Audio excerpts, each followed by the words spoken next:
I think Elle wants to be on YouTube. I think she waits for you to get on and then she comes in. You want to say something to Larry? You want to say, hey, you want to listen? Okay. Audience, we're going to get there in a minute, but this is my daughter, and she runs maybe 20% of my life. So here we go. All right, Elle, you can say something to Larry. Hey Elle, how are you? Did you tell your dad that you run everything in his life? Yeah. Are you going to be in What a you movie doing? one day? Uh-huh. Oh, that's exciting. Do you go back to school You tell tomorrow? them your birthday's almost here. Uh-huh. All Tell right. them It's what getting you want for hot. your Are you ready birthday. to swim again? Yeah. All right. That is Okay. exciting. All right, Elle. Time to go. You did Bye. good. Give me 5. You did good. All right. All right. Okay. All right, ladies and gentlemen. First of all, I have to Larry's not. clarify something. I need to clarify Yeah. something right quick, thought. There was a mistake that was said. You said that she controls maybe like 20% of your life. And I think she controls probably about 120%. So I think you got the math wrong. That's all. Want No, to clarify it. that little brother that ain't even got here yet, he wearing Crystal out. When I tell man, he wearing her out. But ladies and gentlemen, there's another leg of this trio that you guys remember from the pandemic area who also said, Mont, you need to get on. You need to get your ass, you need to get on Snowfall, okay? And he also has a show, ladies and gentlemen, himself. It's called 313 Worth versus Everybody. Ladies and gentlemen, it's that big homie down in the D. T Streams is in the building joining us to talk Snowfall tonight. What's up, Brother man? Can Man, y'all it hear T, has me? been a minute. yeah, yeah, Okay, good. yeah, yeah, yeah. Ladies and It has gentlemen, been a this is minute. it's the finale party, ladies and gentlemen. It's the Yeah. finale party, and we got to get this thing cracking for everybody to see. And so, Man, What's fellas, up, let's Larry? get this into this it. is like the pandemic problem crew right here. Yeah, yeah, yeah. Uh-huh. Yeah. Yeah. We made some people upset during the pandemic, y'all, but we still surviving. We still here. And so, fellas, let's dive into this thing, man. People want to know. Larry, I've got clips. Audience, I got clips. T streams, I got clips. We're going to recall them. We're going to talk about the motivations of specific characters. We're going to talk about the point of no return. We're going to break this thing down. But first and foremost, Larry, you got here first, and I want to know this from you. Are you or are you not satisfied with the way Franklin Saint's story arc ended in Snowfall? Oh man, I am conflicted on this one. I was thinking about this, and I'll say I'm satisfied. I'm more satisfied than dissatisfied, but overall with this episode, I'm a little dissatisfied. What? I think they tried to do too much with this one episode. I felt like this should have been 2 episodes, you know, because I felt like they tried to give us too much. They did a lot with Franklin, obviously, but I feel like they gave like short shrift to Oso. It was like one little quick blurb of a scene, and then it was just like, okay, that's what happened to him, and you're done. You know, Okay. Okay. I would have really have liked to seen more of what's up with Wanda leading into the new spinoff. Like, I know they came at the end, they said they were coming back on. Well, I won't go too far in, but I would have liked to have seen more with Wanda's story. So, Okay. yeah. Larry, I'm about where you at. And after T streams ago, I'll give you what I feel in my heart. Then I'll give you the writing class expectation of what happens. So T stream, my brother, we haven't heard your voice in so long. We're glad to hear you. How did you feel about the way they ended Franklin Saint's story arc? I can answer that real simple, man. I'm gonna just put it this way. I didn't appreciate it. I think Franklin was a little bit more savvy to go out how they had him go out. So I like it because I like the show, but as far as the ending, I hate the way they did it. So I guess it did its job if it had me evoke emotion towards it, but Yeah. they sort of played my man. You know, You the took last the couple of word. episodes, they've done some things that were really, really predictable. And this one was another thing. Like when they had him go into that bar and the dude said this one's on me. It was kind of like the same thing they talk about with drug dealers doing with young folks. They say, oh, take the first hit. This one's free. And then they get them hooked. And, you know, and it was sort of the same thing. We knew that his dad had a drinking problem. We knew that he didn't drink. They made a point of telling us multiple times throughout the series with him saying to people, I don't drink. So we knew that there was an issue that he wasn't trying to fall into, that trap he wasn't trying to fall into. And so it was kind of, that part was kind of obvious when we saw him in that bar like that. Right. Shout out to DeMarcus Vaughn, who needs to start a YouTube channel. He says Franklin Saint treated Sissy and Leon the same way Teddy treated Franklin by saying, I made y'all who y'all are, and that's my money. Not only did he say that to Sissy and Leon, but let's think about who wound up robbing his ass in the very end. He said that to Veronica, too, after he put his hands on her, Marcus Vaughn. We appreciate that. For me, I felt like this had a real-life ending because oftentimes in real life, you see people who get on some kind of obsession over money. Damn it, I got to watch what I say. Money or female body parts or drugs. And what happens is they get compulsive and obsessive about obtaining that thing, and whatever gets in their way to prevent them from getting it, they fall back 10 steps. That's real life. I've seen real deal people turn into winos where I come from in Greenville, North Carolina, chasing money or the thing women have between their legs. And instead of dying or going to jail, they submit themselves to their own vices when they can't obtain what they want to get. So I felt like what happened to him was real life. They didn't give him this triumphant shootout and he dies. They didn't take him to jail, which I really didn't want to see him go to jail. And so I felt like they took the writers took the way of what really happens in real life. But like Larry said, I wish they would have rounded out more stories and made it a longer episode. They gave us a snippet of Oso, which everybody loved Oso. Everybody was happy with Oso. And we're glad Oso got out. But we wanted to see a little more. And me and Larry said it more than I did. We would love to see him training wrestling.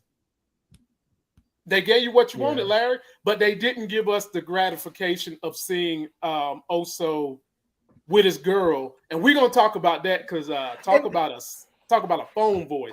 Larry, before you go, we got one more person to bring in. When we would do live streams of Snowfall, this was my road dog. Okay. If you catch her after midnight, ladies and gentlemen, she's not the same person. After midnight, she's Madam Moonlight. But before then, we know her as Miss K. Damn, real. You know? Real. I don't know if you're a jaguar or if you're a leopard. Can you run fast? Which one you doing tonight, Miss K? A leopard. Oh, okay. Hey guys. Why do I feel like a peeping Tom? What like looking at her with night vision or something? You know? Yo, I feel like we're in the Blair Witch Project. I'm waiting for a fucking ghost to pop up behind her pillow. If y'all see some eyes behind her pillow, ladies and gentlemen, that's going to be the end of this live stream. Stop What's playing. up, Miss K? What's going on, sis? How you doing? I'm sorry. Hey, Larry and T-Streams. Hey, what's up? It's all good. Also, Lamont. Guys, I'm sorry. Lamont, I could not keep my eyes open. I'm so tired. I was subbing today at some school. I was up, so I cannot stay awake. But I wanted to come on here because I promised you that I would. And I cannot stay that long. Can I stay for about 9:30 and then go? Because I got to go to sleep. I'm so exhausted. Miss K, cool. This is what we'll do for you. Give us your summarization of the episode and Franklin Saint's story arc, and then you can turn off the computer light that's the only thing shining in your house now and go back to sleep. It really is the only thing shining. It's crazy. I'm sorry. So you guys can hear me well, right? Like Yeah, I ain't you're got good. no makeup, I ain't got no lip gloss, I ain't got nothing for you. But anyway, so somebody said, I think when we were on last week, that there was gonna be a lot less bodies dropping than we anticipated. And they were right. And Yep. it's not to say that, oh, we want all these bodies to drop, blah, blah, blah. You know, the main person that we thought that was going to die was Leon, and he's pleasantly surprised he did not. Mm-hmm. That was, I feel like they just made it so unpredictable for us as far as just a lot of the characters went. And they probably did that on purpose because you know why? And I respect it because it's like you can always kind of predict what's going to happen with these kind of characters that are in that life. You kind of know where they're going to land. Either they're going to go to jail or they're going to die, right? Right. But man, the ending for Saint, that was tragic. And Yeah. I made a point for my my first reaction for my members was that the man that he despised, which was his father, is the man that he turned out to be in the end. It's really sad. And I mean, he was toe up, his teeth was gone. I mean, I did not expect Franklin to go out like that. That's worse than death. And for him, I mean, and for him to say that he's free, I'm like, he's gone. His mind is gone. He's delusional. There's no way that he could think that he's free.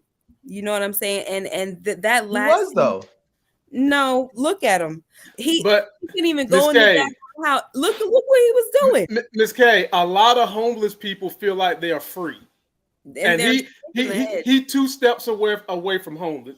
2 steps. Exactly. And he's gonna be a bum on the streets. And I said too that if he makes it to the sequel for whatever reason, he's just gonna be a passing bum on the street. And I kind of feel like at this point, Damson Idris he's too big of a star to be making some type of little, small cameo. He might because he could have that type of Snowfall gave him his crown basically, so he owes it to them. But to see him like that, and I was disappointed that Louis didn't get killed. I was disappointed that my dude Alton didn't show up. Because I was holding out for that. But the one person Peaches. That I was right about, huh? You got Peaches back. Peaches. They did patch that up for us, thank God. But his boyfriend. Peaches had a straight hole in his arm. Yo, Peaches went through all that money, only $12,000 left. That's insane. He shot up $5 million. Him and his boyfriend spent it. I mean, that hole in his arm looked like the hole his boyfriend was putting his penis in. For real. That hole was big. God. It looked like do you guys remember that movie? What was the one with Marlon Wayans where he played a heroin addict? And the dude ended up losing his arm. His arm was so bad. He had these giant holes where they were trying to shoot. It looked like that, man. It was horrible. It was bad. It was ill. Yeah. I mean, it's like it'd be like you pulling up a water hose to inject junk into your arm. That's what it looked like. Yeah.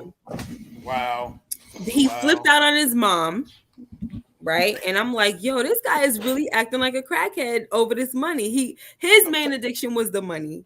And so Ms. K, what was his in the last 2 episodes? This is a question straight from my writing class. And I'm gonna ask the fellas when you leave. What was the flaw in Franklin the last 2 episodes? What was his flaw? His flaw? His flaw was the love of money, I would say. I thought that was his flaw. He was addicted to money. That's what I got out of the story. That was his addiction. His addiction was money. He went through withdrawals, right? And so when a protagonist has a flaw that they're not able to overcome, and at the end of the story, they don't learn their lesson to defeat whatever the flaw is, which he didn't. He didn't defeat his flaw. No, so you know what? So if he didn't defeat his flaw, meaning he didn't learn his lesson, it's called a comedic ending. Really? Yep. If he would have been able to capture the money and, do his flaw, that would have been a tragedy. That's how they break it down to you in writing class.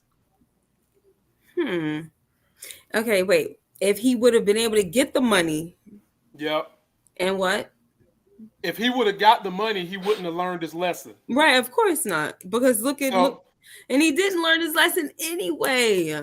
Right. I have a completely different take on this. Listen, he had an opportunity to show some type of human decency with the situation with Miguel, and I was so disappointed. I really thought, I said, is he really gonna do this? Is he still gonna have a little left? Please don't hurt Miguel. Don't know Miguel from the hole in freaking wall, but I wanted him to survive. Right? He was a innocent guy. But freaking said, put it in your pocket. I said, oh, that's nice, But I'm like, Dad, you need money, but you about to I guess that is so small to you that you was going to let him pocket that change and walk away. No, he did not. I was like, oh, my gosh, Franklin. So I'm like, I mean, you ain't that bad off, bro. You just got off from being a witness to this whole CIA agent being deleted. And you still killed this guy. Like, come on. I was so disappointed. But I was right about B. Yeah, he was definitely at his breaking point. Wait a minute, Miss K, we about to get you. Dad, gonna go to bed, else I can use the language I want to. Miss K, we about to get Madam Moonlight up out of here. What you mean you was right about V? And then we about to get you up out of here so the fellas can do what we do. What was you right when it came to V? Remember how, look, I got a whole video last year with V. That video was like a year old. I got a notification. I'm gonna put this up here for you. I'm with Nita the Diva. Nah. Whatchamacallit said, somebody said the thing said, can V be trusted? Verity be trusted? So the notification, somebody responded, oh, guess not. See, here's the thing. I don't think she was justified. I guess that's what people, that maybe in a way the writers want us to think she was justified. But if you watch her movements from the gate, she was all about that money from jump. She was planning everything out. She had the maps, she had the calendars, the stickies, the this, the that. She knew what the heck she was doing. And guess what? She was watching that man spiral out of control. You know what I'm saying? And as long as things were going okay, she's like, okay, I'll stay with the father of my kid or whatever. But let this freaking nigga mess up. I'm taking that money and I'm going. And all he had to do was put his hand around her neck, and she said, okay, well, plan A about to go on no, plan B, I guess, which was really plan A. Is that not enough for anyone to want to leave a relationship when someone decides to put their hands on you? Listen, that's enough, right? But she cleaned him out. She did him just like Teddy did him. She didn't leave him anything. And she saw this man bugging the freak out. She didn't leave him nothing. That's the father of her kid. Am I saying that it was right for him to put his hands on her? Absolutely not. Okay. No. Okay. No. Now, in the state, and we getting you out of here on this, Madam Moonlight. In the state of mind Franklin was in, do he look like he would have made salient decisions with the money that was left and been able to take care of that child? Because she's still going to give him, she still sent him a message saying, this is your baby. We've got an XYZ baby, blah, blah, blah. This is the baby. But if she would have left that message. Sorry, go ahead. 30 seconds and you out of here. Floor is yours. Bye. Bye, Madam Moonlight. Get out of here. Say what you got to say and then goodbye. Go to sleep. You can't be trying to kick me out of here, okay? Wait. Larry, did she not say she ain't had no sleep? She ain't need, the only light on in her house is the computer light. I was trying so hard. I said, I cannot not go, right? Because I told him mine. No, I was so tired. We're not gonna hem you up, Miss K. And you over here like, Madam Moonlight, get the heck out of here, Madam Moonlight. Madam Moonlight, we appreciate you. We appreciate your contributions. Even in the darkness of night with low light, you still look light skinned, okay? And we're grateful to your contributions to this show, all right? Ladies and gentlemen, that is Miss K. She's going to be dropping some videos. Let her get some rest. We will see her later. We appreciate you, Madam Moonlight. We appreciate you. We appreciate you. Okay? You know, anytime we need some mink or some furs or some leopard skins, we know where to go. So we got your back, Madam Moonlight, and thank you for coming up here. Get some rest. You're welcome. Go ahead and freaking do Nola E74's comment, because that's daggone right. How she don't owe him? She took money that was not for her. Bruh, when you have somebody's baby, the money is for you whether you want to admit it or not. The money's coming. So y'all can say that all you want to. You know how the court system works. Child support is going to have to be paid. Period. That's true. That's true. But you know what? B gonna have to keep on conniving, just like her and her mom said. That $800,000 ain't gonna keep them the way she likes to live. She gonna keep on being a little fraud like her mama. Bye, guys. Goodbye, Madam Moon. Get out of here. Don't never like none of the women I put commercials behind. Bye. Daggone. Larry, jump on back in here, man. I had to get her. That Madam Moonlight, boy. What you got to say, Big Larry? Where you want me to start at? Anywhere, man. Anywhere. You know, I know people are going off about Veronique. I understand why she left and how she did it, because I think she understood that if she hadn't taken that money, she would have basically been starting at zero. Franklin was completely out of control. I don't see the two of them being together having stopped his downward spiral. It may have slowed it a bit, but I think he was very, very much out of control. And and he choked her that one time. The choke would have gone to a punch and whatever else. And and Larry, and she bringing a baby into a man who's spiraling out of control, making dumb decisions with the real estate that they got. Even though he was lying, he was doing that to get a ruse out of her. He still pretended like he made a dumb decision with the real estate. Come on, man. Now here's the thing. I think that Franklin eventually got everything that he wanted, that he said that he wanted for himself, not necessarily for his mother and such, but everyone else, because when you look at it, he said he wanted freedom to be, whatever. He wanted to create generational wealth. And even though he didn't create that wealth in a lasting way that he was able to take advantage of, Veronique took the money and she took her son and they left, and she said he's going to go to the best schools, he's going to get the best education, he's going to live the best life. I believe Veronique will create that wealth because she's very smart. She has seen the mistakes that her mother has made so that she doesn't have to worry about making those same mistakes. She's seen the mistakes that Franklin was made. She was trying to stop Franklin from making those mistakes. And if it had been her money, instead of his, those mistakes wouldn't have been made. She would have pulled out of that real estate deal and sold it. Like when that dude came to his door and offered to buy him out, they could have been bought out and been set for life. And he screwed that up. And so I think he ultimately she's going to bring generational wealth to his bloodline, and that's ultimately what he wanted. He wanted freedom from everything, even though people don't see it as freedom because he's this drunk who's basically who's basically an inch away from homelessness with them coming to seize his property and everything. The dude said, I'm free. He said, I'm free from all this. He walks down the street to the corner store. He doesn't worry about anybody trying to shoot him or kill him. He's not worried about the police trying to come and arrest him. He's not worried about the CIA anymore. The dude is free in its purest form, even though he's not living what most of us would consider a good life. Nah, he definitely wasn't living no good life. Yeah, he jump on in here, baby. Jump on in. He definitely wasn't living no good life, man. I think when they first brought Veronique into the picture, they was winging her on to that possible conclusion. I mean, you saw it from a mile away. I mean, that's what she did. That's what she did.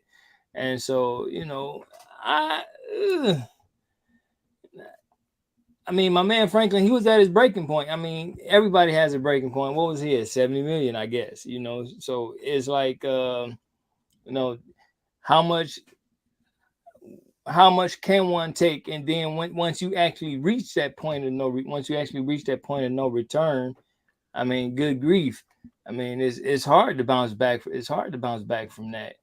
I mean, they had him all the way out of character, and so you know, I hate to see him go out like that, because now he's a has been, you know, and so you know, I actually sort of felt bad for him, you know, seeing how they jacked his grill up. I mean, and that scene when he was sitting in the car, I mean, I'm like, man, he was like hair all nappy and grill all chopped up.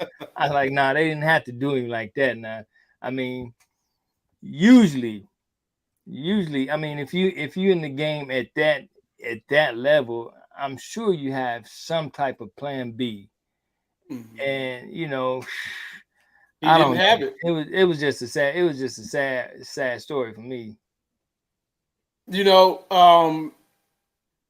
I can rock with the aspect of Veronique was there more as someone to be pulled up by Franklin. I can rock with that.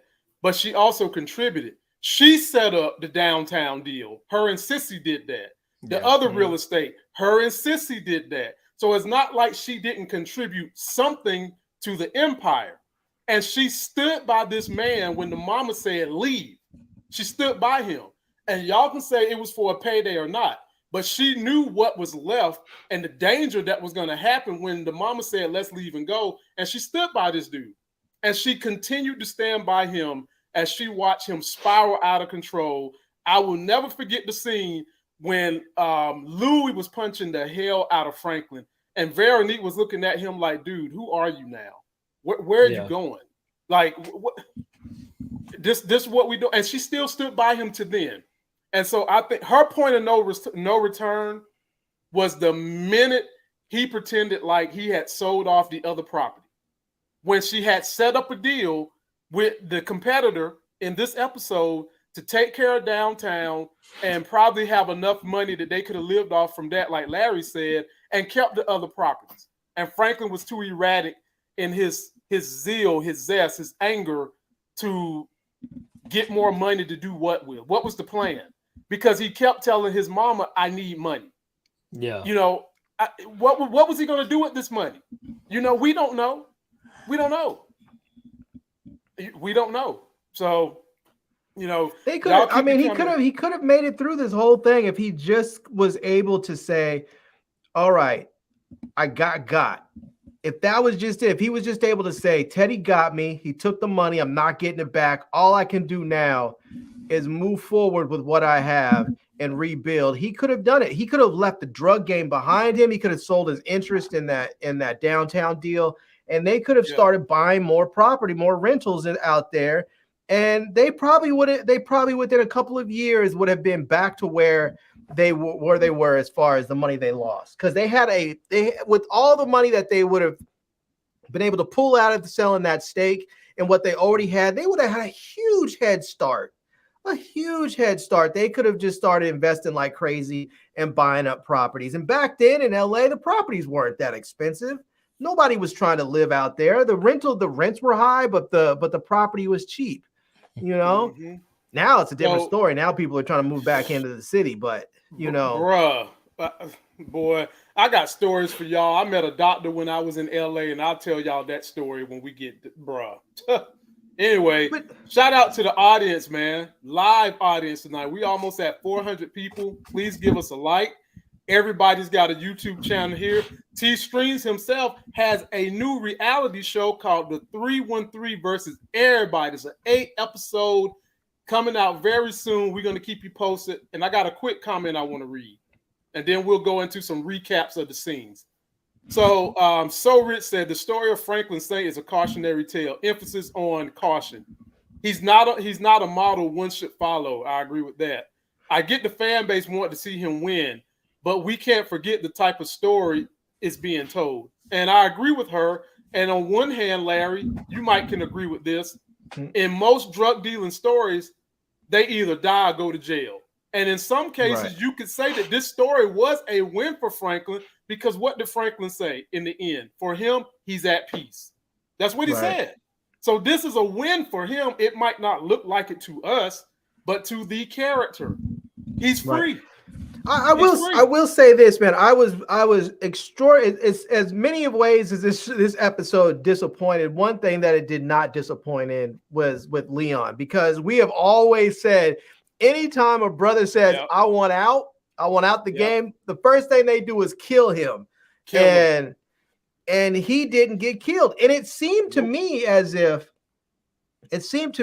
Leon was the only one on this show really who decided they were going to actually listen to the people that listen to their elders, listen to the people that were around them, that had more knowledge of them, and heed their word. Because when he was dealing with what's his name, with Avi was telling him, you can go to Africa, you can get passports, go learn the things they don't want you to learn. Here's books you should check out. He was teaching him and he was learning, and Leon became a different person entirely when Franklin was up there angry at his mom. Why'd you do that?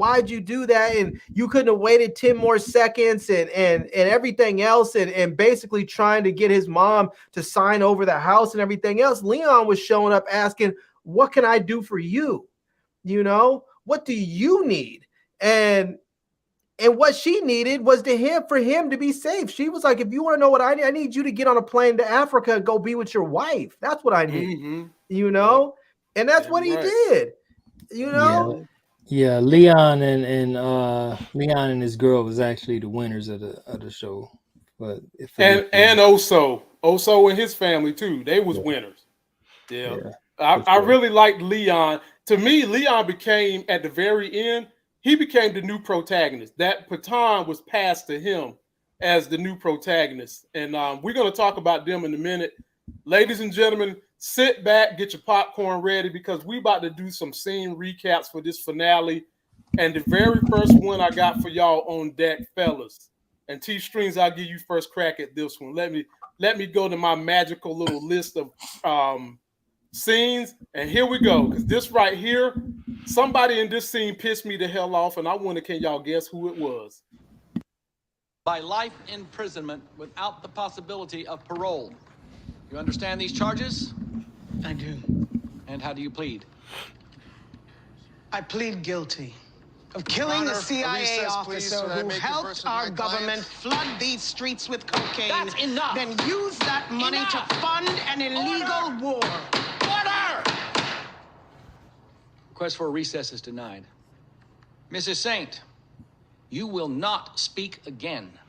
The court reporter will enter a plea of guilty and nothing more. Okay. T-Streams, who pissed me the hell off in that scene? Man, shoot. It probably could have been either one of them, because Franklin was sitting back looking like he was trying to say, like, shut up, shut your mouth. And Mama, she was just going with it. But before you go, let me ask Larry, and then we'll give you the floor. Larry, who you think pissed me off in that scene? Probably the judge. Of course. Of course, 100%. That mumble boy. Go ahead, T-Stream. Yeah. So, I think Sissy was at peace with what she had did. You know what I'm saying? Yeah, she was. So, Got her looking like Aunt Jemima. Something out the color purple. Right. But she was at peace with what she did. I saw it coming when she asked about Alton, and Teddy was like, "What? Are you serious?" Yeah, I put 2 in him. Yeah, she wasn't holding back, and that's when it dawned on me because at first I thought she was saying something else when she told Franklin. She's like, are you willing to live your rest of your life, without ever speaking to me again? And he didn't say yeah. And that sort of gave her, the confidence that she went ahead and needed. And Teddy ended up sealing his own fate. And so But you know, I think she was really at peace with what she had going on. I don't think it actually bothered not one time. Wow. Yeah. Wow. Cause you know, Big Larry. Oh, yeah. I'm sorry. What you got for that courtroom scene, Larry? When she started dropping the dime on the CIA, the FBI, the KKK, the NAA, the NAC, anybody with an alphabet letter in their name, she was dropping the dime.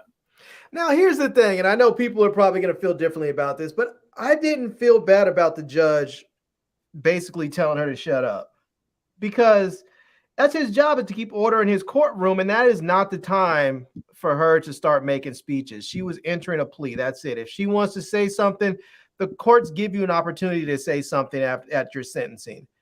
And so, I mean, that's his job, is to keep order in that courtroom. And so, I mean, I don't really feel all that bad about it. You know, she had something to say. She could write a book.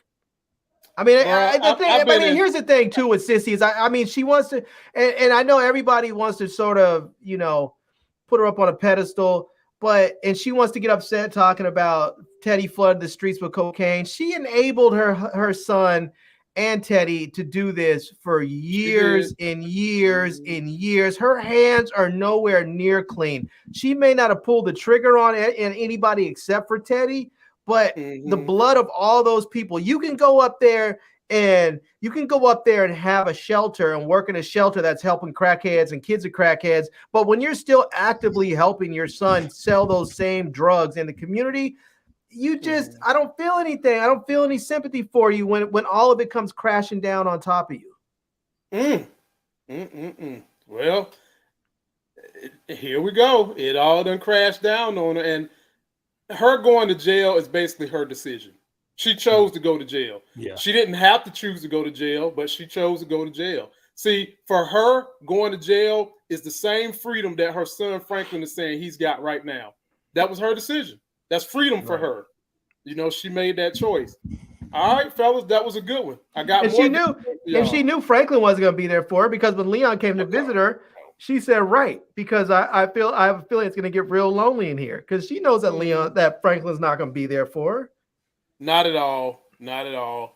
All right, Big Larry, this one is for you. We're going to start you out on this one. Here we go. This was interesting. You sold all of the South Central buildings. Today? Well, shit. You just threw it all away? No, she didn't say, well, shit. No. I built it. Right. And if I want to tear it all down, then that's what the fuck I'm gonna do. You remember when I said to you in Malibu on the bluff that day? You said you needed my loyalty. No, baby, that's not all I said to you.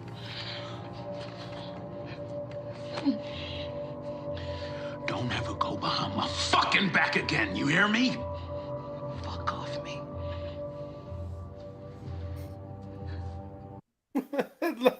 That look on his face, Larry, he looked like a fucking Master Splinter rat, man. I'm sorry. I got Joe. Look at this shit right here. Look at that.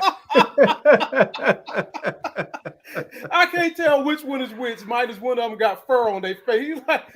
He's like, girl. And then I got to give her credit. She was tough. She was like, get the F off me. But Larry, the floor is yours. Talk about that scene, my brother. And I'm going to leave this up here for you. Yeah, I don't think that was the first time that somebody's put their hands on her. So I don't think she was, afraid like that. You know, I think maybe somebody who's never experienced that, it's a little shook. I think she's seen it happen with her moms, and she's experienced it herself. So I don't think she was shook like he thought maybe she would have been. But you know, I've been saying it the whole time that she's been on the show. I don't trust her. You know, I shouldn't say that. I should say I did trust her. I trusted her to do exactly what she did. It's just the same way that you trust a snake. People ask, can you trust a snake? Sure, you can trust a snake. You know it's going to bite you. That's what it does. You know, that's what it does. So if you think you're going to cuddle up with a snake and it's not going to bite you, then you were stupid. But she's a snake. We knew exactly what she was. So when this happened, it wasn't like I wasn't surprised. I would be surprised if anybody else was surprised. You know, she was a con woman. Yeah. Her mom was a con woman. That's what she was still actively being one. So, you know, she was in the whole process of her job working for him was laundering drug money.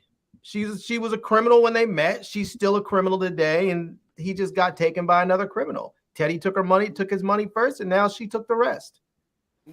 T-Streams, what you got in for Franklin Saint acting so good his ass looked like Master Splinter? Yeah, well. Apparently, what she said, he might have had some faith in it because he eventually let her ass go. But they like I said before, they have been playing her whole scamming thing throughout her whole time here. So it was just inevitable that she would eventually get him. What I didn't like is, say, man, that's your girl. How you gonna do her like that, and all the shit Louis did, all the stuff Louis did to you, man. You should have been knocked her off, but now you got your hands around her throat. But like I said, he was at that point of no return. In some instances, it's like, there's no redemption from it. So, it went from one woman to the next, and I mean, you saw it go through, throughout the rest of the episode. Yeah, so he was hit. That was the point of no return for V. 100%. That was her point of no. That character said, "The hell with this." Oh yeah, absolutely. And she had every right from that point, And so, but I wouldn't doubt that she had already had things set in motion, and I mean, she was cerebral, so she thought things out, and I'm assuming that was one of the reasons why Franklin actually liked her. She was able to give insight to certain things that he wasn't able to, and so she was strategic. He didn't lost his girl, he didn't lost his mom, he didn't lost everything now. Everything. All he got is Leon. That's all he had left. Yeah, and I'm not sure he actually got Leon left, because the way he was looking when he walked off, he was looking like. Well, maybe maybe when Franklin you talk about clean. This right here, T-Stream. You talk about this right here. Got Leon in the background, like. Yeah, you hate to see your homeboy like that, in the rare instances that you see one of your mans go into one of them spiral downfalls like that. And so he looking like it's really nothing I can do to help him. I mean, he's not listening to no counsel at this time. And had he got the money back, I mean, is it even safe to say that things would have changed? I mean, because once he had started that path, it was already set. That course was already set. So had he gotten his money back somehow, I don't think it really would have changed anything. Like his path of no return, T-Streams, happened last episode when his mama shot Teddy. That was the path of no return that led all the way into this episode for Franklin. Like nothing was going to like. What happened to the $2 million? Remember, he turned down $2 million that Cassandra could have got for him early in this season. They could have got $2 million. He was like, nah, we ain't gonna worry about that. And that to me was a sign right there, because $2 million back during like the 80s, late 80s and stuff, that's that old money, that long money. Bro, you could have bought Laker Stadium for $2 million back then, back when I was 6 years old. Damn. Come on, man. Yeah. This one's for you, T-Stream. This is the next clip we gotta revisit. And this hurt. This hurt. I'm in trouble. All I got left is the house. So I need to sell it because I need the cash. Even though I bought it for you. So look, I got some documents that I just need you to sign them. I just need you to sign ownership over to me. Mama, listen to me. I'm sorry, but you're never getting out of here. Sign the paperwork and give me some indication that you'll do that for me. Bruh. She gave you indication. What the fuck are you? You're not gonna fucking talk to me. Huh? This is all your fucking fault. You ended my fucking life. After everything I fucking did for you, you not gonna fucking talk to me. You did this to me. You ended my fucking life. And Teddy should have blown your fucking head off. Fuck you, bitch. Fuck you. Whoa, T-Stream, whoa, just wait a minute. Just in case people missed it, T-Stream, he's playing the hell out of a impulsive crackhead. He literally said when he couldn't get what he wanted from his mama, he called her effing B. He said Teddy should have blew your head off, called her a bad parent. T-Stream, jump on in there wherever you want to go. Man, that was probably the saddest moment out of the whole season, man. That moment right there. To be perfectly honest with you, when once he started going, I actually got up and walked out the room. And then when I watched it the second time, I was like, hell no. I mean, that was I'm starting to sound redundant when I'm saying that, he was at that breaking point, but God damn it, man. Like, I mean, they actually had him go there. I mean, and then he was just going off like, you and all this. Teddy should have blew your head off and all. I mean, come on, dog. I mean, I could. There's a small portion of me that could see some of the frustration for her, shooting Teddy. All right. Right. And he could have waited 10 seconds longer. But then if she would have done that, she would not have got what she wanted, which was to also punish her son too.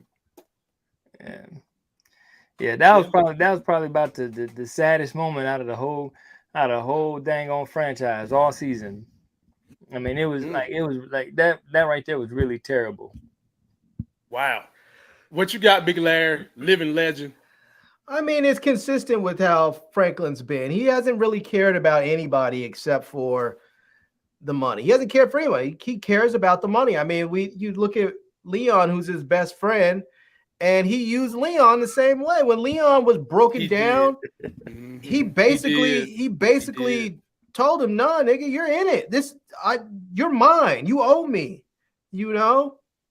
and you're going back to work for me." That's just what it was with him. It was about the money. I mean, with his own mom. I mean, I get it. You want to help your mom, and you want to have people around you that trust you. But I can tell you right now, if I was doing something highly illegal, I want my mom as far away from as possible from it. I don't want her anywhere near it. I don't want her fingerprints on it. I don't want her breathing on it. I don't want her anywhere near it. And then on top of that, he bought her a damn house in the hood and bought his ass a big old house in the hills. I'm like, why did you not buy your mama a house in the hills where she's safe? Outside your mama's house, you got gang members sitting up there. So when Leon walks up, they're asking him what set he's from. Why you got niggas claiming sets in front of your mama's house? You should have bought her a house in a nice neighborhood. I mean, even Peaches was smart enough to move out to Monrovia. It's not as nice as the house that Franklin bought for himself, but it's not in the hood at least. Yeah. That's more like what, middle class out there, right, Larry? Kind of more middle class. What is it? It's more like working class people. It's like nice working class. It's like a nice working class neighborhood. At least it used to be. Yeah. Right. But he uses people. That's what he did the entire show. He used people to make money. And it's funny because the two people that were the biggest users and manipulators ended up in sort of the worst condition. Well, somewhat, they're alive, but the worst in the sense of him and Louis. And that was another thing I think they just really did wrong with this show. They gave us no love on wrapping up Louis' story. That was trash. The way they did her. I mean, they basically gave a whole episode to Teddy last episode, and then they gave a whole episode to Franklin this episode. But the problem is that for all the other people in this series, they didn't just keep us focused on Franklin and Teddy. They built those relationships with the audience and these other characters for the last 4 seasons. The first season was very much about Teddy and Franklin, but then after that, they very much built all these relationships, and they just didn't really wrap them up well for us, And I accept it for Leon and Wanda because I know they get a spinoff, so we know we're going to see their story. But everyone else's story, come on now. So would it made you feel better if the DEA would have arrested Louis at the horse stable, because she went right back to the place that got her downfall started. Her downfall started, Larry. Let me pull the picture up. This is when her downfall started. And you know what she did? She took her ass right back to Horsepen Creek and was hiding out when the DEA came to look for her. So would you have rather them arrested her? It sounded for me what the DEA was saying. It sounded to me like she had like this might not have been the same place. Like she might have been going from like stable to stable place, like working as like a hand, and so I would have liked to have seen that happen. I would have liked to have seen her, on the run for a little bit, going from place to place and sort of on the, living this life that is so different from what she was before. No longer with the fancy clothes and the Mercedes and all this, just on the run. And they gave us none of that. All they show is just her huddled in the corner, basically crying, hoping she doesn't get busted. Her character deserved more than that. We deserved more than that after watching her character for all these years. Shout out to Josh Barnes for the $1.99 super chat. I appreciate you, my brother. My mama would have bust through and beat me. Yeah, she probably would have. It ain't like what I mean. If she did, what they gonna do with her? Put her in solitary or something? She already in jail. So yeah, she probably would have tried to bust through and beat you. Let me read this. You know what's crazy? All this stuff that happens with Leon. Leon is so cool about everything. When Franklin was spinning out of control and basically was like, "Fine, I'll take all of it." He didn't get mad and do anything. He just was like, "Yeah, we're out of control." And even after all of that, when he showed up there, he was like, "Let me pay the taxes on it. I'll pay the taxes on it so you don't lose the house." I mean, I think he even recognized how important it is, for someone to have a roof over their head. And like a little Jerome. Right. Yeah. Hey, look, he said he was 46 at that point in time. That's what he told them young kids. He said, "I'm 46 and I grew up here." He didn't say 46 because it only been a few months. That time when they between the or maybe he said 46th Street, but he said 46. I thought it was 5 years. That's what I thought. That's what they said, 5 years? Yeah. I thought it was 5 years, but Leon said something 46 something. He said he said on 46. That's what he said. Yeah. On 46. Okay. That was the other thing I was going to mention too. That's one thing I didn't like about this episode. I didn't like the way they handled the passage of time. I didn't feel like it was very clear, and I was left a bit confused about how much time had actually passed.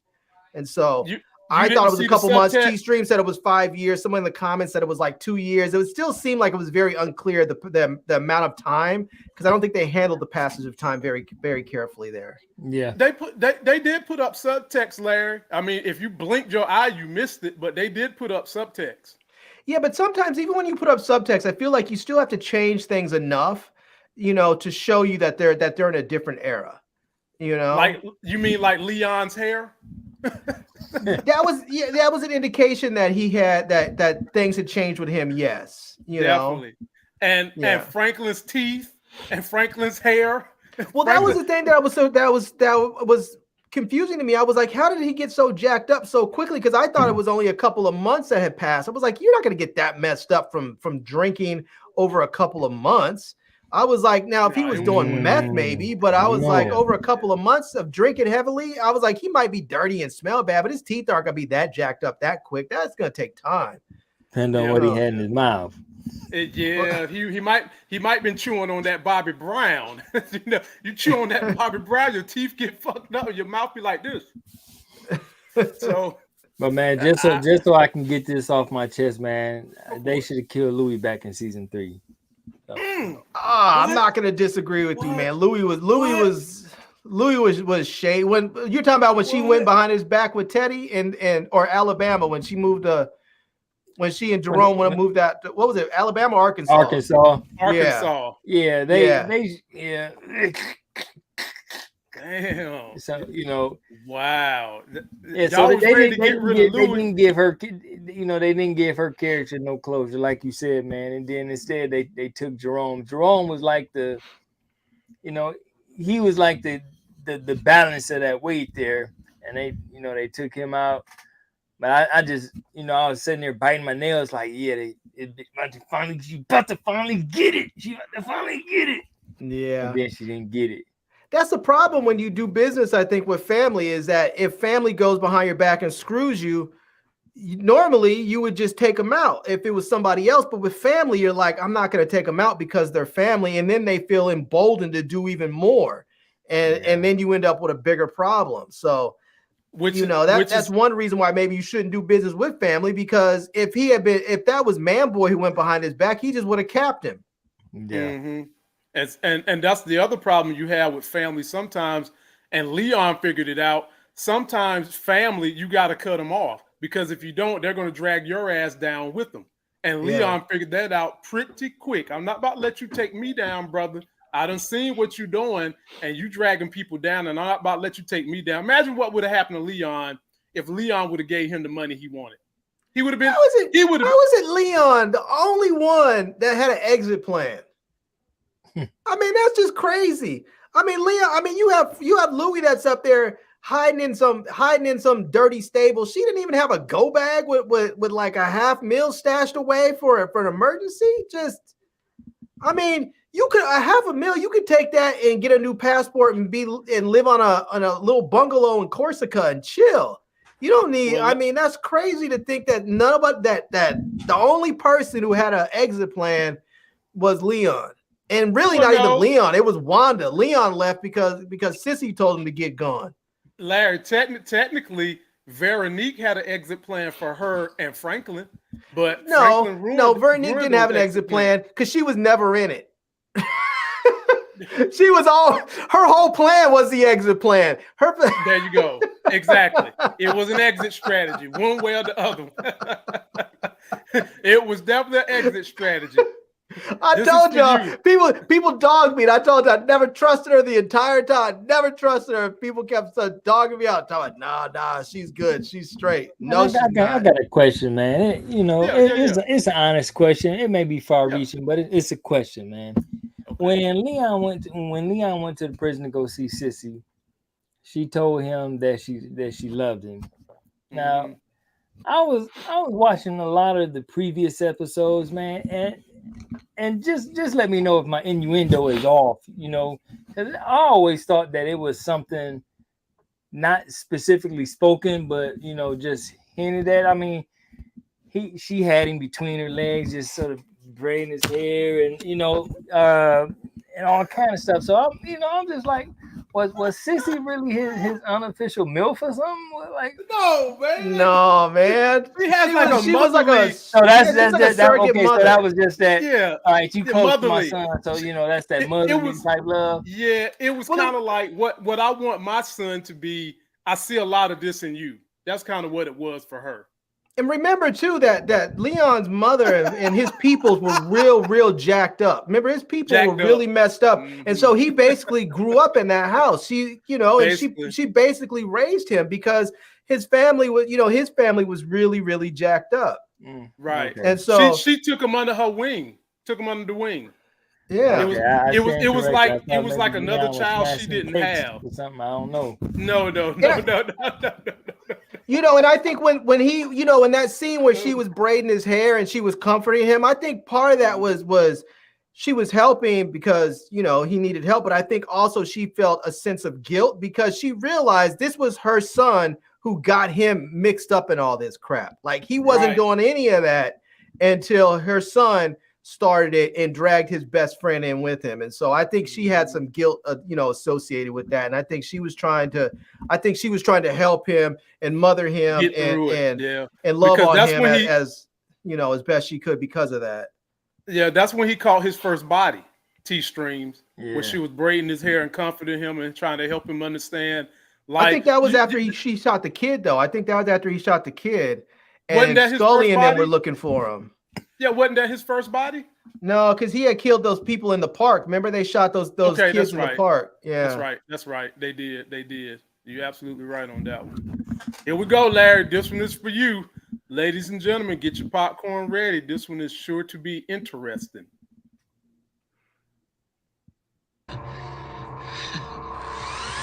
He was happy as hell, looking like a cheese and a rat in a cheese factory. Who are you? What the fuck are you doing? I'm Peach's boyfriend. He's just round back. Here, I'll show you. You stay back. No, it's all right. Relax. Miguel, please carry on, please.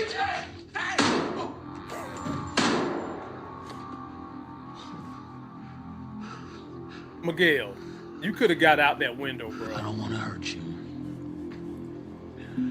I just need you to open that safe, okay? And I'll let you go. So Larry, this is the scene we get with Peaches. All right.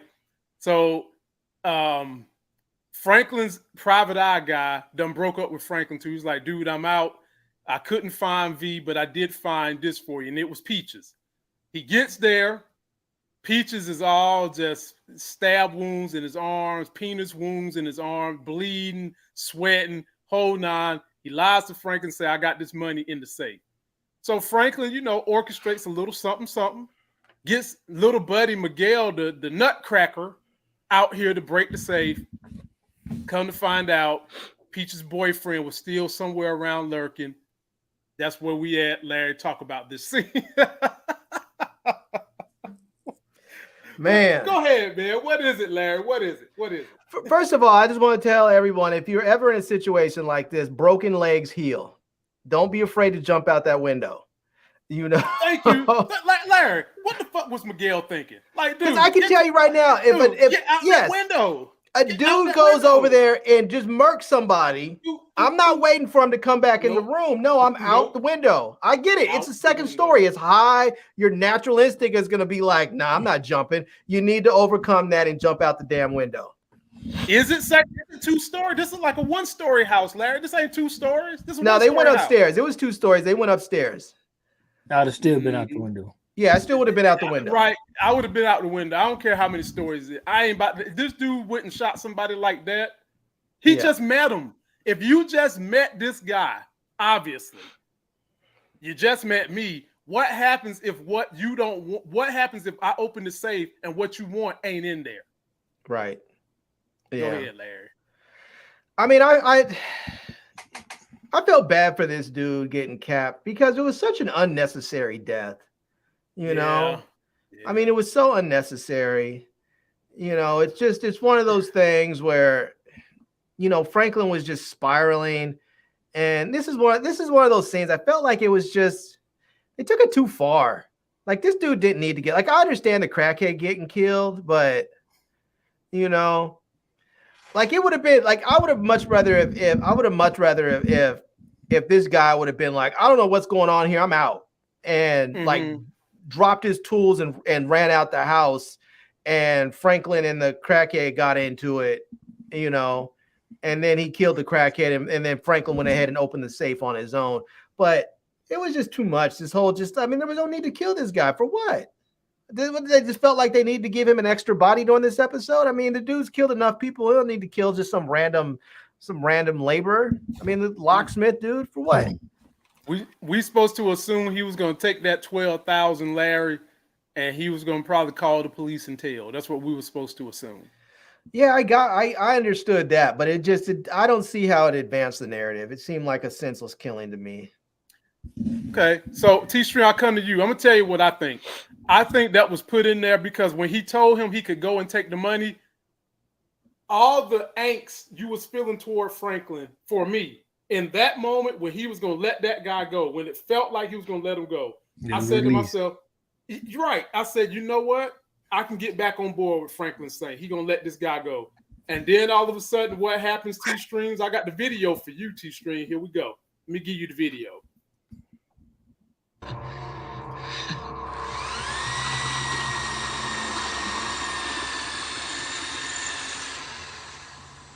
Who are you? What the fuck are you doing? Where's Peaches at? He's just round back. Here, I'll show you.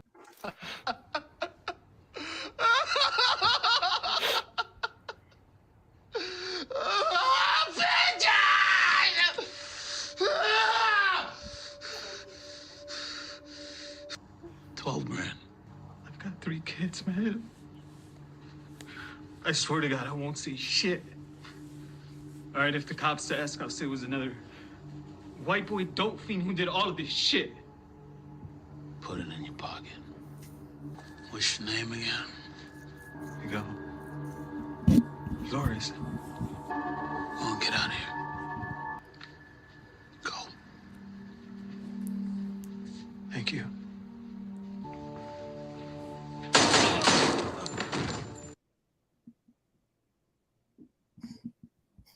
Mm. Well, well, the perfect example of at the wrong place at the wrong time for sure. And you know, it was an unnecessary kill, but I tell you, I think they actually did that to sort of solidify what was getting ready to happen with that true dark side that he was getting ready to go into. It definitely was uncalled for. I don't even see how Miguel even would have thought anyway that he was getting ready to get up out of there.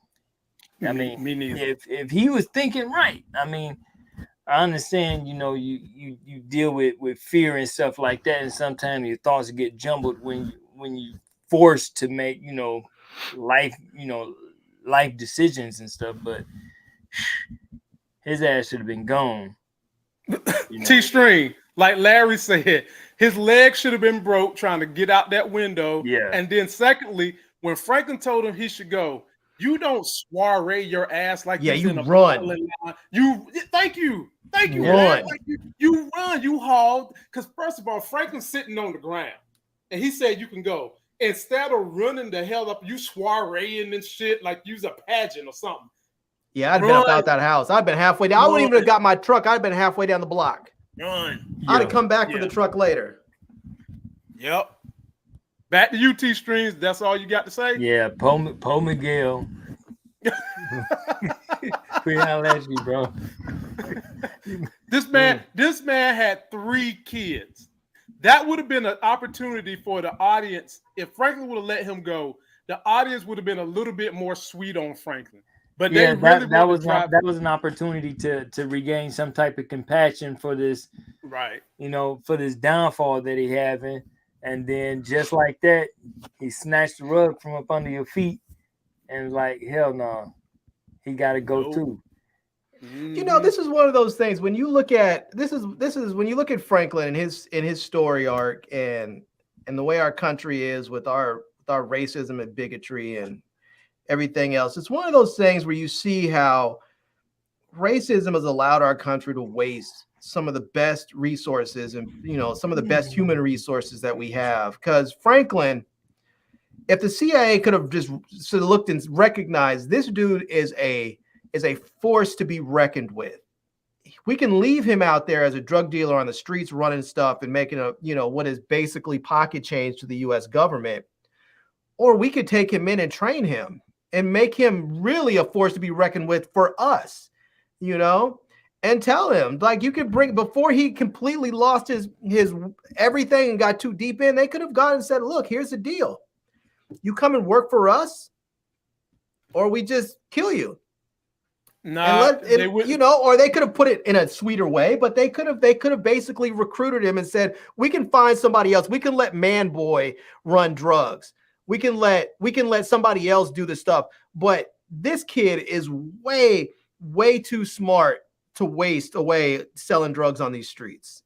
The government already had somebody in that position, Larry. His name was Teddy. Yeah, and but they could have. He's a good old white boy. Right, but they could have moved Franklin someplace else. They could have had him doing something similar. They could have moved him someplace else and let Teddy find him another deal. There's lots of people on the street that they could have found to do what Franklin was doing. You know, they didn't need someone that smart to do what Franklin was doing.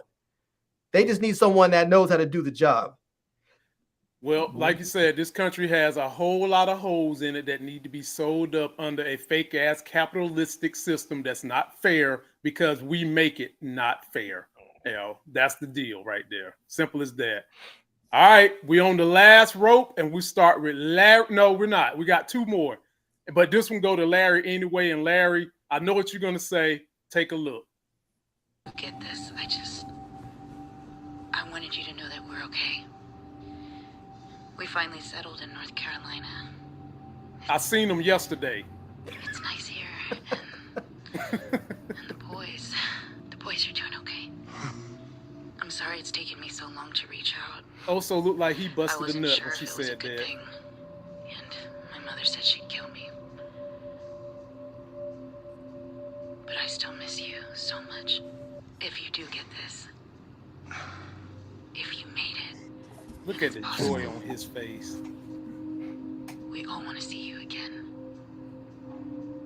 I want to see you again. Larry, look, I'm old enough, Larry. I'm old enough to be at an age where there was a point in time in my youth where you just could dial 1-800-GIRLS and get voices that sound like hers on the phone, Larry, because that was a damn hellified, sexy phone voice that Oso woman had. Hell, she had me believing everything was okay. Okay, she would have been getting paid 99 cents a minute. Okay, and niggas would have been calling her on the phone 20 minutes. You do that about 20 times a day, boy, you making bank. But You Larry, going what back you to got 976 numbers. That's right. What you got on that one, Big Larry? Oh goodness. You know, I wanted to see more. I wanted to see more of Oso, but I will say this: he looked when they showed him in the ring with those kids, he looked genuinely happy. He did. He looked like he was genuinely happy, and then to hear the voice of his girl and know that the kids are safe, I think he is. I part of me thinks like he probably wants to go be with her, but he probably is thinking maybe it's safest not to. So they left that. It's unclear if he's going to go there to them, but he looked like he was truly happy. I just wish they would have given us more of that story. You know. That's right. That's right. I got it. What you got, T-Streams? I think you really wanted to. I did. I think you wanted to, but it was nothing that he could do as long as Teddy was in the behind the scene manipulating things. But at this point with Teddy being gone, he was actually free as well. And so I think that phone call was his sigh of relief. And again, you saw it on his face. And so I wouldn't be surprised if for some reason that character came back around in any one of the spinoffs that he made it back to his family. I mean, it only makes sense because that was actually what he was trying to do. And so it would only make sense to see that out. I know he couldn't do nothing as long as Teddy was alive. Yeah. You know, it's funny. You know, it's fun when you look at those two characters, when you look at Oso and Franklin, and you have, sort of like you get to compare the two of them and how their stories ended up.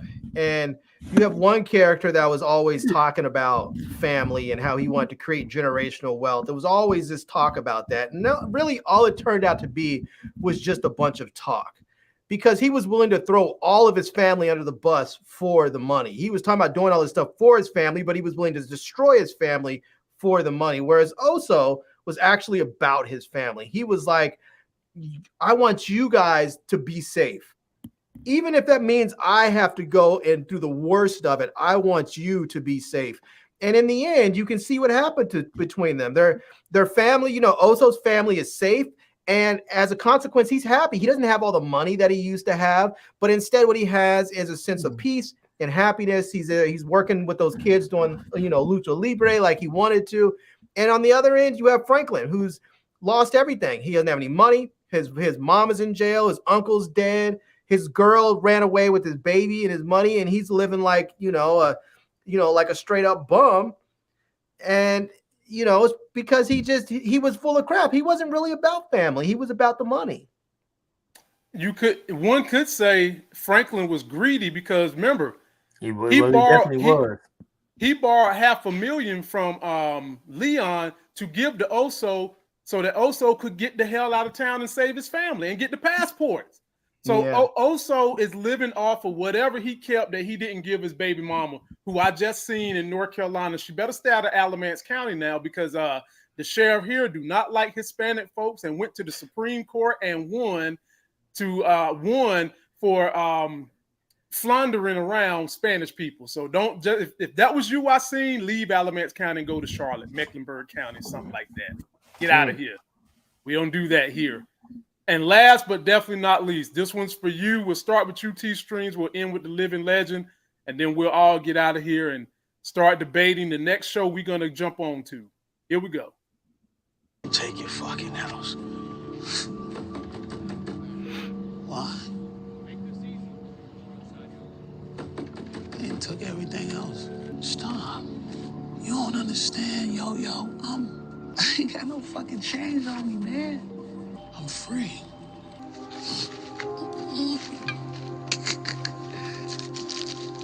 You're my best friend. Best friend I ever fucking had. And I'm fucking proud of you. You hear me? Huh?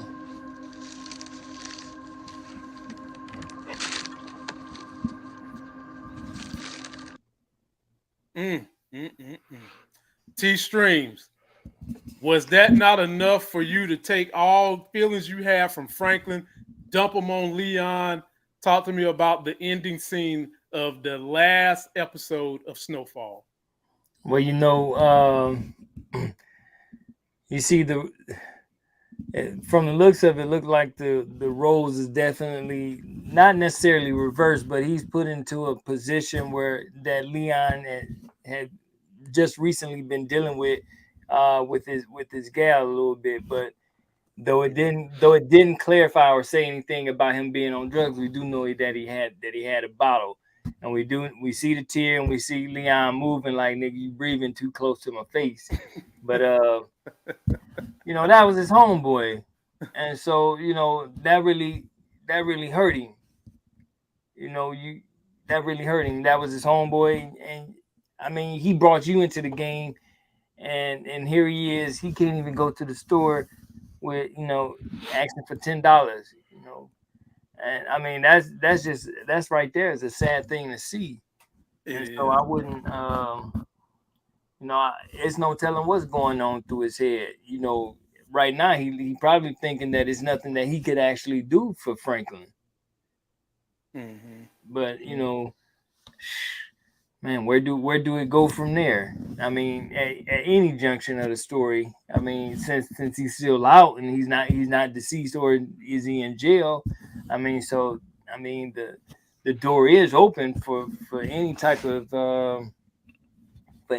continuance with his character. But Leon looking like all hope is lost. I mean, he turned down the one thing that he could have set him up. He could have paid off the taxes for the house. At least it gave him some kind of he could at least had a base to so he could start over. But you can't start over, with the folks, running through your stuff, and it's likely you ain't even going back there, telling where you sleeping tonight. You got the bottle in your hand, ain't no work coming in because y'all done killed the plug. And so, I mean, right now everything is just all ass backwards. If I was I'd hop back on the plane, take my ass back to Africa. Franklin's got to have a real mindset shift. Me having done a nonprofit dealing with people who get homeless for numerous reasons, you can get all the services and help surrounding you, but it still takes, you got to want it in your mind to make the change. People can't hand you everything forever. And at this point, if he's not even trying to have the mindset of, okay, this man is going to save my house, if his mind is not even there to let him do that, I mean, hope is just about lost for Franklin. But Larry, I'm gonna give you the floor, man. What you think, other than damn, Franklin must smell like turtle ass? Well, I will say, first off, when I was watching this scene, and I know some people are probably gonna be annoyed with me by this, but one of my thoughts was about Damson Idris in his acting. I was just like, the brother's a good actor, but sometimes watching this scene and watching him throughout the series, sometimes I'm like, bro, you need to stop channeling Denzel so much. I know that I've seen some interviews with him, and I know that he said that Denzel's been an inspiration. His performances have been an inspiration. Sometimes I feel like he goes from channeling Denzel to almost imitating him in some ways, because sometimes, like, from the walk that he has to his mannerisms, just sometimes it's a little too much, and it's not like Denzel is some obscure actor from the golden days that people don't know about, and you're sort of mimicking their style because you find it, you like them. Denzel's an active actor that people see. He's iconic, and when you see someone else doing what, sort of moving in the way he does, talking in the way he does, when he went like that one scene, it was early in the season where he gave this real passionate monologue, and I was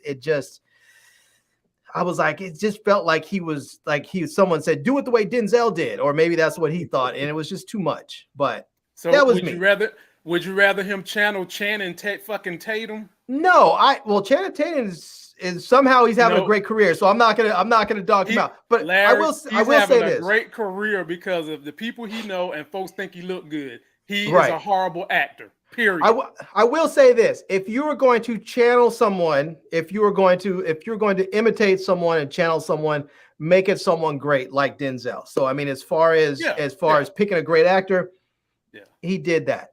As far as this scene, one of my first thoughts is that they were already there knocking on the door to seize his property. I was thinking like Leon could probably go get this thing at auction for like, $2 for a couple dollars. I mean, the thing is a piece of crap. It's in a gang-infested neighborhood. Yeah. He could probably go get this house for next to nothing, and and be done with it. So, yeah, I mean, you want to help your boy out, but first of all, I'm looking at the comments. Somebody called me Uncle Tom. All I will say is, if anytime someone calls a black man Uncle Tom, I know immediately that you have not read the book. And so go read the book before you call somebody an Uncle Tom, because what you really would want to call somebody is a Sambo. Stay on mission. Stay on mission. Ignore the comments. Stay on mission. So, I want him to help him have a base there, but he's a base to do what? To drink himself to death? I mean, he needs some help. I think he would be best served if you were able to just take him and grab him up and put him in a rehab somewhere and help him get dried out. He should go to the same center that Sissy told Leon not to support no more.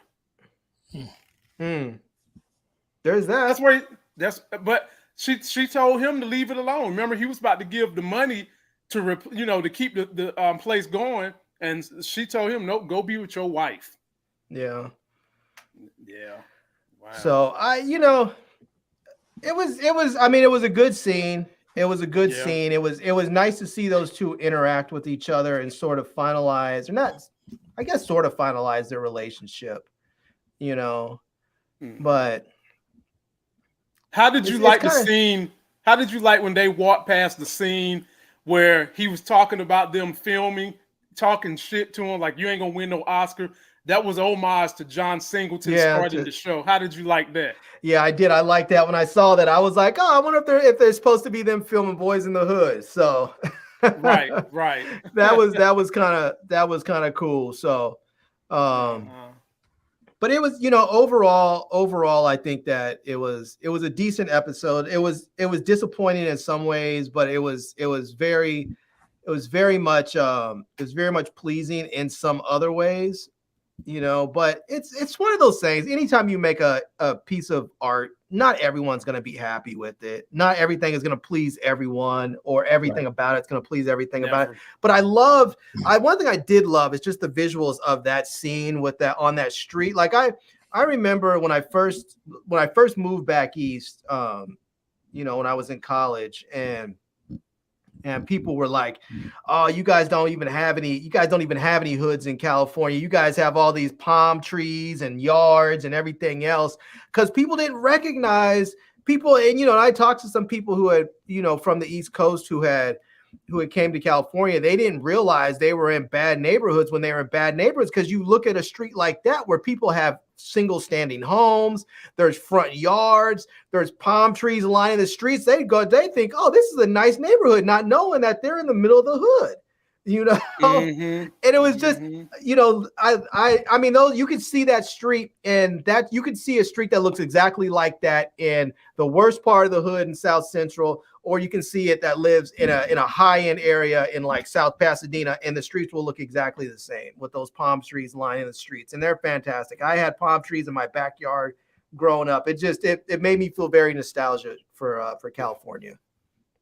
Well, fellas, I'll get you guys out of here on this. Let me shout out the crowd. We got up to 515 people on a Thursday. Y'all rock, ladies and gentlemen. We greatly appreciate you coming through. Be sure to like us before you get out of here. Share us with people because we do keep putting out content on various platforms. And before we go, I want to see what the fellas got going on in their lives. So, Big Larry, what you got coming on your channel the next couple of days or in the next week or so that the people can find interest in? Yeah, man. I have a video coming up where how you can remove the watermarks from your TikTok videos and Instagram Reels. I know that's one thing that YouTube has made a big push into shorts, and so a lot of people are uploading shorts.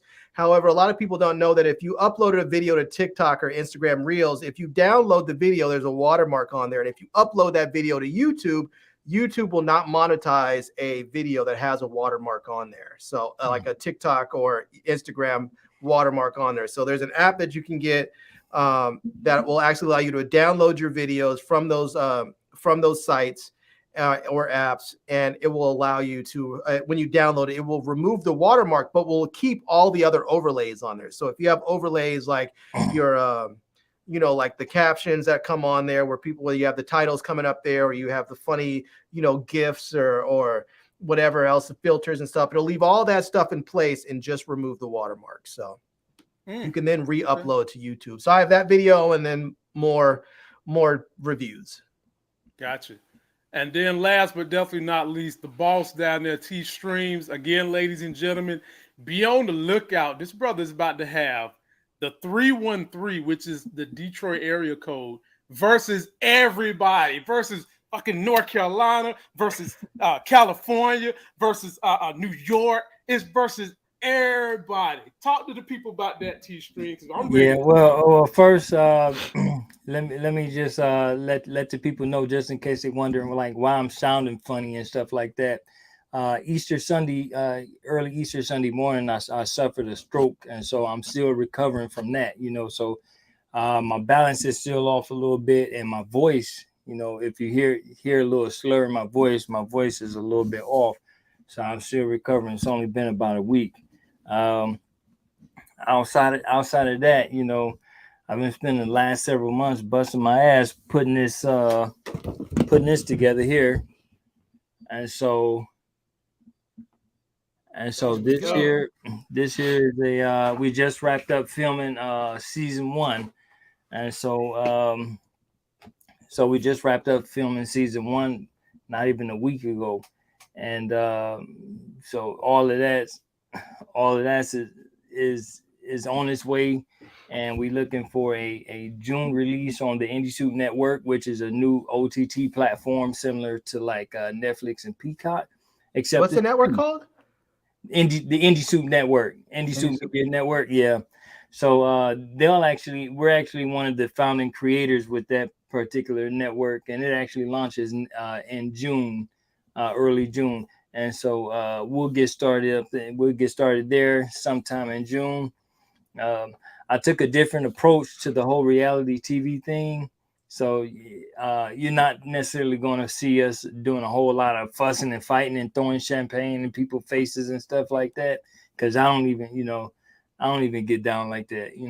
The whole project was actually just fell out the sky in my lap, and so I was just sort of accidentally thrust into it. And so we looking at that, and actually your man's getting ready to get off into films, just like your brother over here. So getting ready to get off into some films, and so we'll be writing some stuff and getting into some scripted TV shows. And so I remember we said this a while back, that we was getting ready to get off, and who's getting ready to get off into this TV stuff. Mm-hmm. And then here it is. We got season 1 wrap. We'll start season 2 in August. We'll start shooting season 2 in August. And the whole concept about 313 versus everybody is not only do we do films here but we actually taking our reality show to every state in the U.S. as well. And so it's something that we're going to do in every state here. And so, do we get a trailer? Huh? Do we get a trailer? I'm not sure if Lamont have any. I mean, when we talked about it a few months ago, I think he had one. I'm not sure if it's more acute or something, but yeah, we got something going on. And if not, I'll put together something. I still got a copy of that trailer somewhere. Okay. When the time is right, I'll drop the trailer for him, Larry. I've seen it. I just want to know if it was on hand so he could show it to the audience. No. I don't have it on hand. No. No. And so so it's real cool, and it's actually a fun experience, costly experience, but it's a fun one. So I'm looking to do more stuff in TV, like scripted TV shows as well as feature films. With my ultimate goal being an actual theatrical release. That's my goal. I give myself 3 years. So I'm saying that tonight. So, when we come back before 3 years and we got one that's in the theaters, y'all know that I said it here first. Yeah. We manifest and stuff. Yeah, we manifest now. We make shit happen. We put it out there and it happens. Yeah. Like he said, me and T Streams talked about this like in December. We talked about what we was going to do this year, and so far it's been popping off for both of us. I mean, we literally said, he said what his plan was. I said, T, this is my plan. This is how I'm going to get it. And sooner or later, we're going to cross paths and work together. And ladies and gentlemen, we're getting closer to that than what we thought. We're real close to that. So just keep an eye out for us. Keep us up. Lift us up in your prayers if that's your thing. If energy is your thing, send us high energy. And if meditation is your thing, when you meditate, think about me, T Streams, and Larry. Uplift us in your meditations. Yoga is your thing. Rub that goat ears and think about us, and maybe that'll bring us whatever luck we need. Till then, ladies and gentlemen, I should be back possibly tomorrow if Crystal let me, because my little son in her belly is kicking her butt. So I'll probably be back with Power tomorrow night. I ain't going to be 100% sure, but I think I will be. If not, I'll be back this weekend. Either way, go ahead, Larry. What new show do we have coming up? What are we looking at for the future? This series is wrapped. We've got Class of 09 on FX. That looks like that's going to be pretty good. Yeah. Tupac, the story of Tupac is coming out on Hulu. That looks that's like a that limited might series, be right? It's a limited series, but still like it might be good. Damn it. What was the movie Glenn Close played in when she was young? Oh, you're talking about not 9.5 weeks. No, she was a crazy white. The one where she boiled the bunny. Yes, the one where she boiled the bunny. Yeah, I can't think of the name. I can't think of the title. Was that Fatal Attraction? Fatal Attraction. Yeah, they have a TV series that dropped this month too, and I'm definitely reviewing that. Because I know that is going to be nuts. So get ready, y'all. We got stuff we're going to check out. I just got to figure out the schedule, but stay tuned. Support us, share us, and let us know what you think. There's a new one coming on with Priyanka Chopra that's coming on, I think, Amazon Prime called The Citadel that looks like it's going to be pretty good, too. Yeah, it does. It does look like it's going to be pretty good. So all y'all got to do is follow us. We're on Instagram, Twitter, the TikTok. There is a podcast that comes with this channel. That's me. And then there's a TikTok, man. And look who's up there. Me, Larry, Madam Moonlight, L, the whole gang. Moochie, all of us on the TikTok. So come support us. Till that next Sex is Hell video, y'all. We out of here.